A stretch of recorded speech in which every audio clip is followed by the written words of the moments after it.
Keep it going for your next comedian coming to the stage. It's very, very funny. Give it up for Yossi Rosenberg.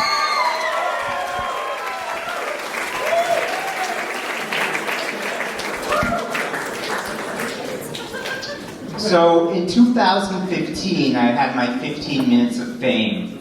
The New York Post did an expose on my love life titled, "Meet Yossi Rosenberg, New York's most desperate single man." My mom called me up and told me to flee the country. But I thought it was a good thing, because before that time, I was just a mediocre loser. Now I was New York's biggest loser.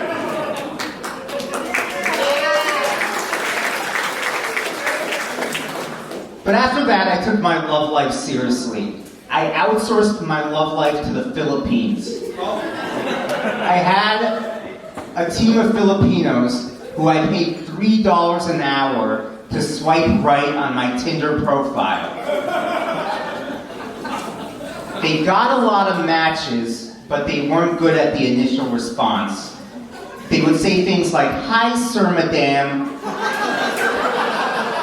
Kindly place your phone number below and Mr. Yossi will get back to you." It didn't really work, but I'm a big fan of outsourcing.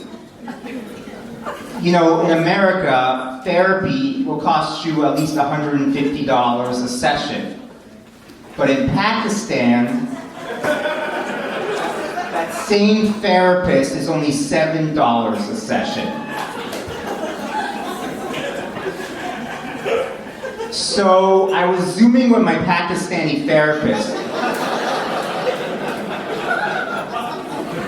And it was going really well until he told me, "Yossi, you know, you're a little weak. You need to be strong, like Adolf Hitler."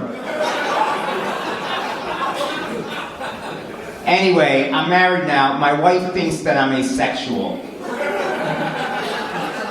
But I told her, you really have to put things in perspective.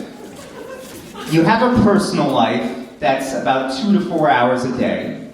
You have a work life that's about 8 to 10 hours a day. Why is there something called a sex life? That's about 2 minutes a day. Let's be honest, 2 minutes a week, if you're lucky. I spend more time waiting for the elevator every day.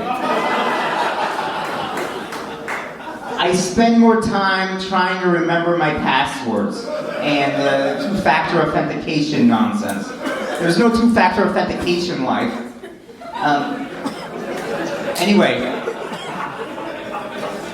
speaking of passwords, I'm all for a person's right to choose their own passwords. Nowadays, you can't pick your own password. Big tech is always saying you need a symbol, a character, a lowercase number, alphabet letter, uppercase letter. I just want my password to be password123. I don't care if I get hacked. Hack me. Some of these websites, they just take themselves way too seriously. Like Pinterest. Like, if somebody hacks my Pinterest account, what is he going to do? Steal my vision board? Anyway, when I think of a password, I like to think of things, self-improvement things, that I could better myself. So, for many years, my password was lose 20 pounds. And it worked. I typed it so much that I lost 20 pounds. And then my hacker called me up and said, "Thank you for helping me lose weight as well." But now I have to think of new password, and I'm going to go with "don't pick nose." Anyway, back to the asexuality. So, my wife said I'm asexual. But at first I was angry, but then I realized, you know, this is kind of cool. I'm now a part of the LGBTQIA community, asexual. Whoever decided to put asexuals in that community, I honestly don't know what they're thinking. No one ever became members of a community by not giving a shit.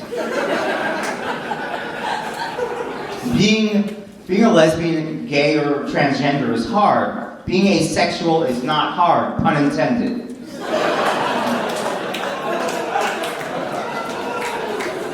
It's like the queer community is like an Alcoholics Anonymous meeting, and one guy's like, I'm an alcoholic. And the next person's like, my sister's an alcoholic. And then the third person's like, I'm not into alcohol. Get the hell out of the meeting. Asexuals don't belong there.